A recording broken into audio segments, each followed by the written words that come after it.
నమస్కారం, welcome to Telugu stories book. మన ఛానల్లో కథలు మీకు నచ్చితే please like, share and subscribe to our Telugu stories book. Hype ఇవ్వడం మర్చిపోకండి. ఈరోజు కథ లవర్ కమ్ హస్బెండ్ ఎపిసోడ్ 70. ఇంకా కథలోకి వెళ్తే, కృతి ఒక్కతే కూర్చోలేక వచ్చి రిషి కూర్చున్న సోఫాలోనే చివరికి కూర్చుంది. ప్లేట్లోకి చూస్తూ చెయ్యి పెట్టింది. అప్పుడొచ్చింది ఏంటి పాట, వీడియో సాంగ్.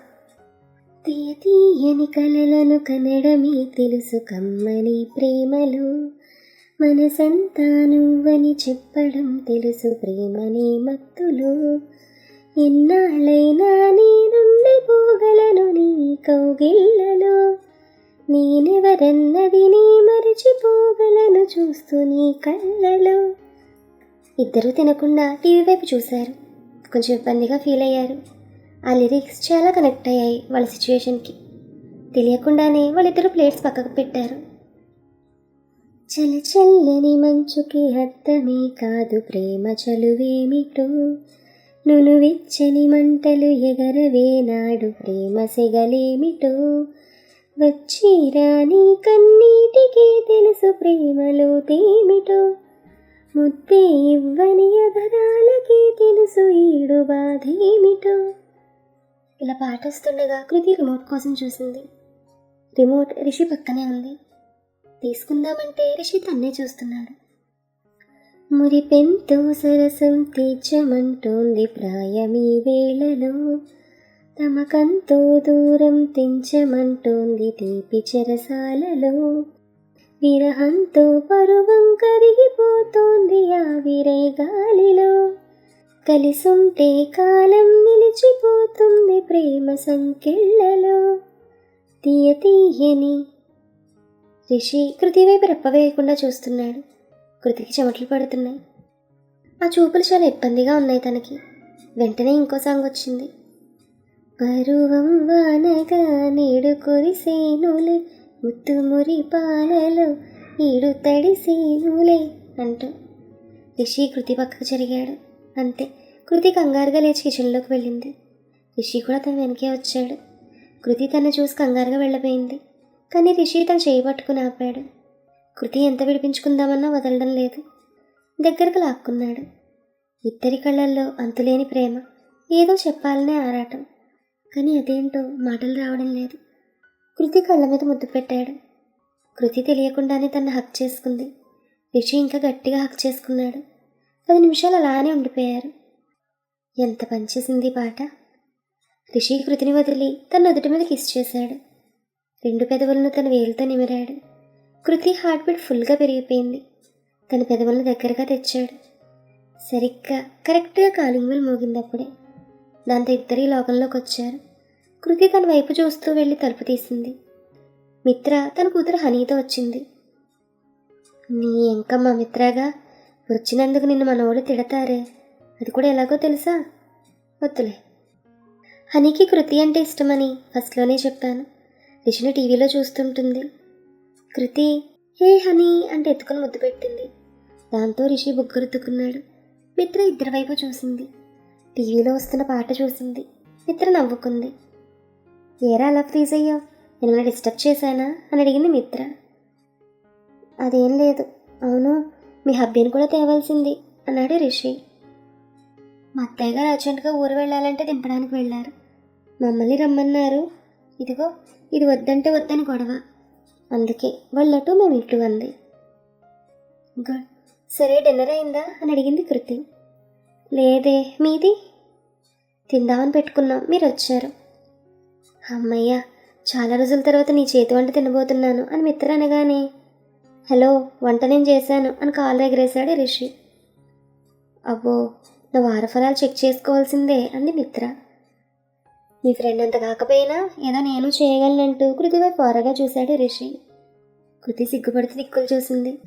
సరే రండి తిందాం అని రిషి అనగానే, మిత్ర నేను రైస్ కొంచెం వండుతాను సరిపోదేమో అని కృతి అనగానే, సరిపోతుంది మిత్ర రండి అనగానే ముగ్గురు డైనింగ్ టేబుల్ దగ్గర కూర్చున్నారు. బుట్టదాన్ని టేబుల్ ఎక్కించారు. మిత్ర తనకు తినిపించింది. ఆ బుడ్డిది మిత్ర కాలం అంది. ఏంటి ఏమంటుంది అనగానే, తను కారంగా ఉందట అని ఆలు ముక్కలు టేస్ట్ చేసింది. కారం బాగా వేశాడు. మిత్ర కూడా టేస్ట్ చేసి, ఏంట్రా హీరో, నువ్వు సినిమాలో చూపించు టాలెంట్, ఇక్కడ కాదు అని మిత్ర అనగానే, ఊరుకోవే, నేను చూస్ చేసింది మీ ఫ్రెండ్ ఛానల్లోనే అనగానే, ఇంకో ఐటమ్ ఏం చేసావు అని అడిగింది మిత్ర. Fried rice. అది టేస్ట్ చేసి, ఇందులో సాల్ట్ వేయలేదా అని అడిగింది. కృతి లేచి ఆ రెండూ తీసుకెళ్ళి రిపేర్ చేసి తీసుకొచ్చింది. అప్పుడు తిన్నారు. ఎట్లయినా సరే చెఫ్ తర్వాత ఎవరైనా అంది మిత్ర. రిషి కృతి వైపు చూశాడు అదోలా. అది చూసిన కృతి, ఏంటి చూపులు తేడాగా ఉన్నాయి అనుకుంది. అవును, నేనేంటి ఆ పొట్టిదాన్ని అలా కిస్ చేశాను. కంట్రోల్ రిషిగా, నువ్వు అస్సలు తగ్గొద్దు అనుకున్నాడు రిషి. ఇద్దరు అన్నం తింటున్నారే కానీ మనసులో అలజడి బాగా డిస్టర్బ్ చేస్తోంది. మిత్ర హనీకి తినిపించడం అయ్యాక ఆ బుడ్డిది, కృతి ఆంటీ నాకు చాకీలు లేవా అని అడిగింది. ఎందుకు లేవు, కాకపోతే నువ్వు నాకు ముద్దు పెడితే ఇస్తానన్నాడు రిషి. ఇక్కడ నోట్ ఏంటంటే, చెఫ్ పాపకు కూడా చాక్లెట్స్ అంటే పిచ్చి. ఆ విషయం మీకు కూడా తెలుసు కదా. కృతి నవ్వుకుంటోంది. తన స్మైల్ కూడా చాలా బాగుంటుంది. ఆ బుడ్డిదానికి చాక్లెట్స్ ఇస్తానని రిషి తినడం పూర్తయ్యాక బెడ్రూమ్లోకి వెళ్ళి కృతికి ఇష్టమైన చాక్లెట్స్ తెచ్చాడు. ఆ బుడ్డికి కొన్ని ఇచ్చాడు. మిత్ర తినడంలో మునిగిపోయి రిషిని గమనించడం లేదు. రిషి మిత్ర చూడకుండా కృతికి కూడా చాక్లెట్స్ ఇచ్చాడు. బుడ్డిదాంతో, హనీ ముద్దు పెట్టు అంటూ బొగ్గ చూపించాడు. అది ముద్దు పెట్టింది. కృతికి తన లిప్స్ చూపిస్తున్నాడు.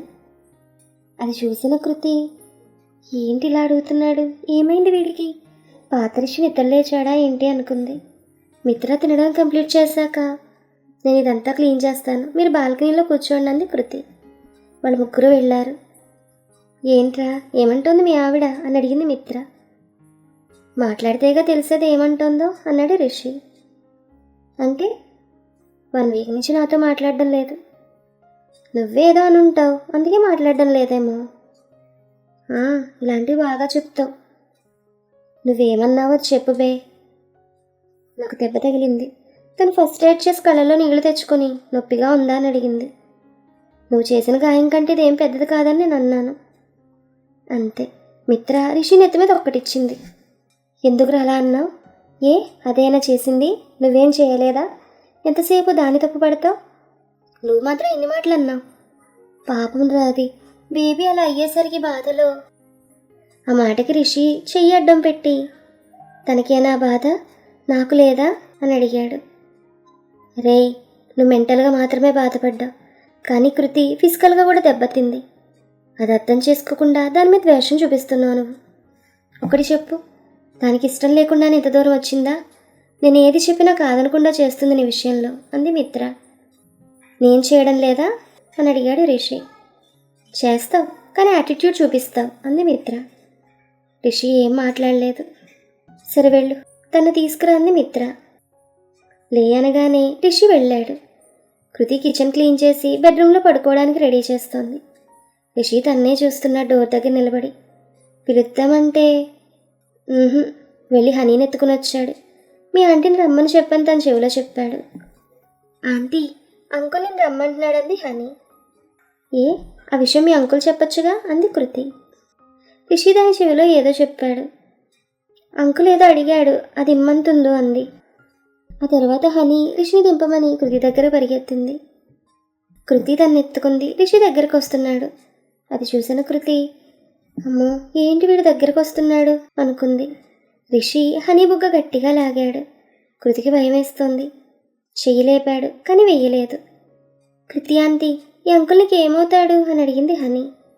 ఆ మాటకి ఇద్దరు ఒకరినొకరు చూసుకున్నారు. మీ మమ్మీకి మీ డాడీ ఏమవుతాడు అని అడిగింది కృతి. ఆ మాటకి హనీ కళ్ళు గుండ్రంగా తిప్పుతూ, మా డాడీ అవుతాడు అనగానే రిషి పెద్దగా నవ్వాడు. కృతికి రిషి అలా నవ్వడం చూసి చాలా సంతోషం వేసింది. అది చూసిన రిషి ఏంటన్నట్లుగా కళ్ళెగరేశాడు. కృతి ఏం లేదన్నట్లుగా తల ఊపి బాల్కనీలోకి వెళ్ళింది. రిషి తన వెనకే వెళ్ళాడు. మిత్ర కృతితో, ఏంటి అంతసేపు లోపల అని అడిగేసరికి, పడుకోవడానికి రెడీ చేసి వస్తున్నానంది కృతి. మిత్ర కింద సెటిల్ అయింది. కృతి కూడా తన పక్కనే కూర్చుంది. రిషి మాత్రం ఉయ్యల్లో కూర్చున్నాడు.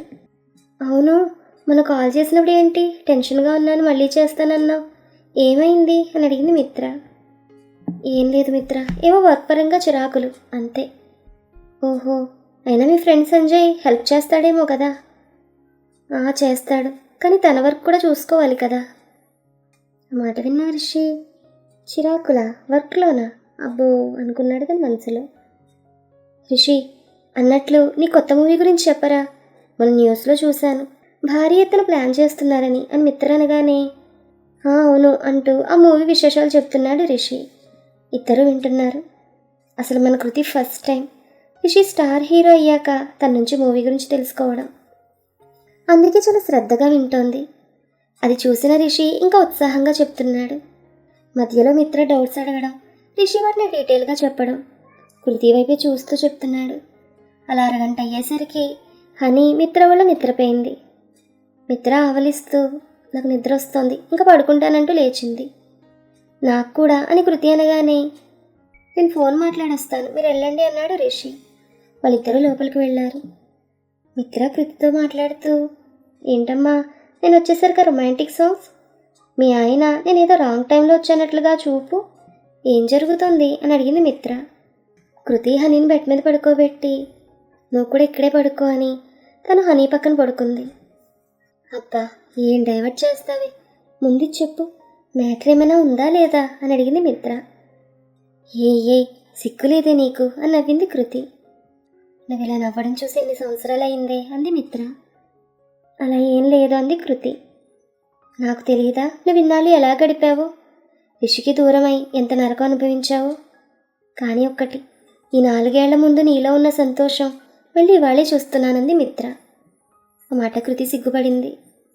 కృతి, ఇదే కరెక్ట్ టైం, నీ మనసులోని సందేహాలు అనుమానాలు అన్నీ అడిగేసాయి. నాకు తెలిసి వాడిని అన్ని నిజాలే చెప్తాడు. అలాగే నువ్వు కూడా ఏమీ దాచుకు, అన్నీ చెప్పు, అర్థం చేసుకుంటాడు.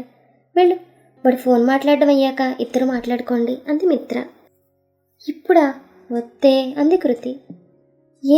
ఇప్పుడు ఏమైనా దుర్ముహూర్తాలు అదేదో అంటారే గుర్తు రావడం లేదు అంది మిత్ర. అబ్బా అది కాదే, నాకెందుకో భయం వేస్తోంది. భయమా? వాడిని చూస్తేనా? కావచ్చు.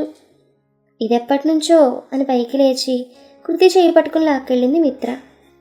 వదలవే ప్లీజ్ అంది కృతి. రిషి ఫోన్ మాట్లాడుతున్నాడు అటువైపు తిరిగి. రేయ్ ఇంకా అవ్వలేదా అని అడిగింది మిత్ర. 1 minute అని సైగ చేశాడు రిషి. మిత్ర కృతి చేయి పట్టుకుంది వెళ్ళనీయకుండా. రిషి కాల్ కట్ అయ్యాక ఏంటే అని అడిగాడు. మిత్ర కృతిని ఒక్క తోపు తోసింది రిషి మీదకి. రిషి తను పట్టుకున్నాడు పడిపోకుండా. అది నీతో మాట్లాడాలంట, చాలా ఇంపార్టెంట్. అలాగే నువ్వు కూడా నీ యాటిట్యూడ్ చూపించకుండా మొత్తం విను, సరేనా? నేను వెళ్తున్నాను. రేపు మార్నింగ్ కల్లా ఇద్దరు పాత సుకృషిలా అయిపోవాలి. ఆల్ ది బెస్ట్ అనేసి వెళ్ళిపోయింది మిత్ర. రిషి కృతిని వదిలాడు. కృతి రిషి వైపు వెరుగ్గా చూసింది. ఏం మాట్లాడుకుంటారు వీళ్ళిద్దరూ? నాకు ఎందుకో తేడా కొడుతుంది. మరి మీకు? Keep listening. మరొక మంచి ఎపిసోడ్తో మళ్ళీ కలుద్దాం.